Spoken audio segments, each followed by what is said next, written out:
ሞላ ሙጬ እባላለሁ። ቢሮ ነው የገባው ነበር። ያው በስርዓት አስተንግደውኛል። መስተንግዷቸው በጣም አሪፍ ነው።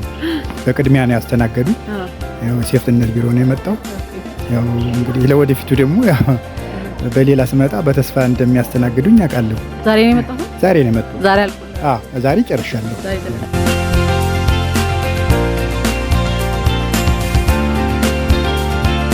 ሮማን ብርሃኑ። አገልግሎቱ ጥሩ ነው። እኔ አሁን የመጣሁት ማስፈጽመው ወረቀት ነበረ። ወዲያው ተፈጽሞ ነው 10 ደቂቃ ምን ተቀመጥኩኝ። ወዲያው አናገርኩኝ፣ ጽፈው ሰጡኝ። ጉዳይን ጨርሼ አሁን ልወጣ ነው። 10 ደቂቃም አልቆየሁም።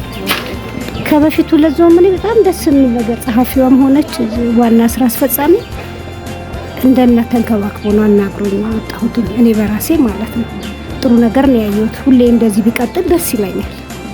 ብዙ ለውጥ አለ፣ ደስ ይላል። እሱም በስርዓትና እንደ ስሙ ፍቅር ነው። ጥሩ ነው። ለሰው ያለው አመለካከት መልካም ነው ለነዋሪው ማለት ነው። እኔ ገብቻ አናግሬ 5 ደቂቃ ማለት ሳስፈጸመ ወደ ቤቴ ላይ ጨርሼ ማለት ነው።